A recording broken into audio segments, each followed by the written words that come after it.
coming to the sine bar. For example, if I want to measure an angle of this triangle, what we are going to use actually? We are taking one protractor, and on the protractor we are having a central point. This central point we are placing here, and we are having an horizontal line here. We are placing this horizontal line coincides with this horizontal line, and we are measuring the angle by using protractors. So for 2D planes like triangles or anything, we can measure angles by using protractors. For example, if I want to measure the taper angle of this solid body, just assume metrology is always related to measuring an angles or lengths, whatever it may be, measurements in an accurate way. Let assume if you take the protractor in order to measure the taper angle of this body, what we have to do? We have to place the center point at this end point, as well as we have to place the horizontal line of this protractor at an imaginary horizontal line on this place. We don't know where the exact line is because it is like a tapered body, it is a solid body, therefore we don't have any line at this place. At the same time, we don't have any like a center point at this corner. Therefore, we can't place your protractor on this imaginary point as well as imaginary line, and you can't measure your angle accurately. Therefore, in order to measure a solid angles of like this, we are going to use sine bar. Sine bar in combination with slip gauges are normally we are going to use to measure the taper angles. What sine bar is? It is a bar which is having a high chromium steel material, which is made up of with high chromium steel material, which is having a high corrosive resistance, which is having two rollers at the ends. The distance between these two rollers is equal to the length of the sine bar. We are defining the length of the sine bar based on the distance between these two rollers. So, if I want to measure any taper angle, what usually doing is I am placing my sine bar like this, and let us take it is an horizontal line.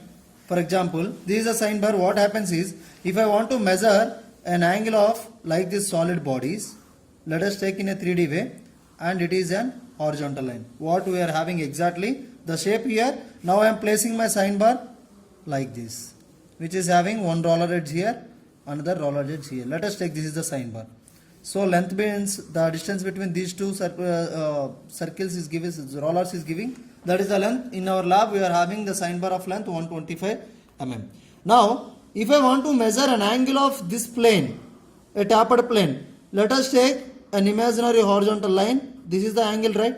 This is the angle because this is the, if you take the parallel line to the horizontal surface, this is the parallel line, therefore this is the theta angle. Now if I apply sin theta formula here, sin theta means let us take this is the x.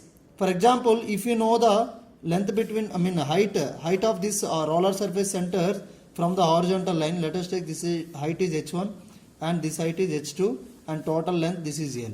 Now if I take the tapered, on the tapered angle we are placing our sine bar, therefore the angle what you are measuring is exactly equal to the angle between these two also, right? So because we are placing the sine bar on the tapered surfaces, therefore the angle what we are having here, the same angle we are having here also, right?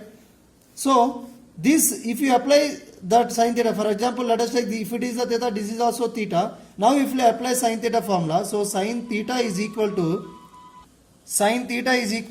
what happens? This is the, let us take this height is x, the difference between these two heights, x by l.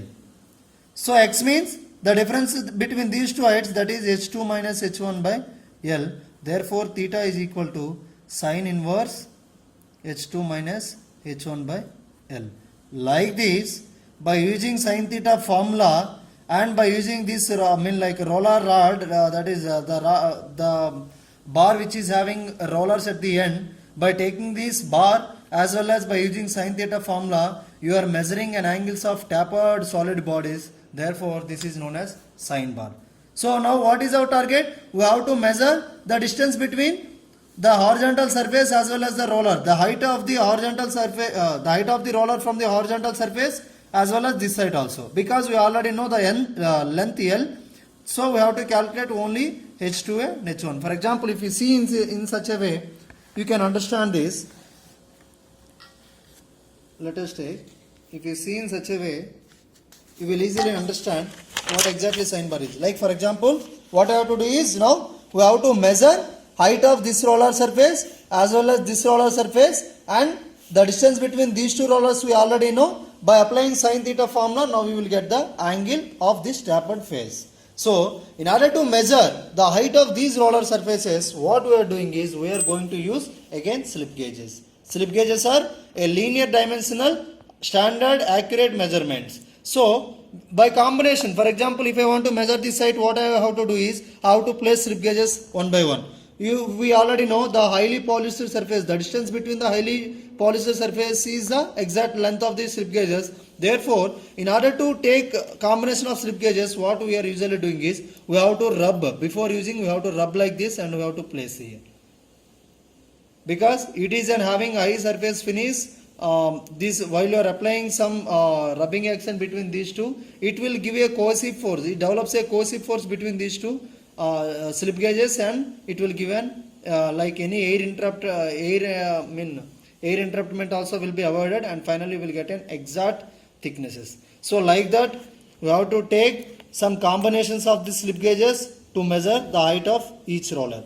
While measuring, we remember one thing, this face like the sign bar what we are placing on the tapered, it won't be moved. If it moves means what happens here at this position you are having one height. If it moves, what happens, the height will be changes. So continuously the height will be changes if the sign bar moves on the tapered face. Therefore it has to be idle only while measuring the two heights also. So like this, by taking different slip gauges and by placing one by one, and you have to finally get your height of each faces. Okay, like that you will measure the height of the two heights of the sign bar rollers from the horizontal surface. We already know the center distance between these two rollers. Now if you apply the sin theta formula, like that you will get an angle of these tapered bodies. Like that, if you come to here, if you commence here, for example, let us take this is a wedge 1.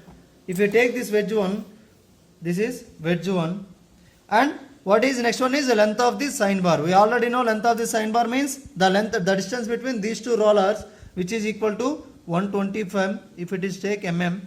And height, for example, let us take one height you got like some 10.3, let us take like this, and another height you got some 25.6, let us take. Now sin theta is equal to h2 minus h1 by L, which is equal to 25.6 minus 10.3 by 125, around 7 degrees, some 9 minutes you will get. So like this, by using the sin bar and the combination with slip gauges, you will measure the height from the horizontal surface. By using the sin theta formula, you are measuring an angle of your taper angles. This is how we measure the taper angles by using sin bar.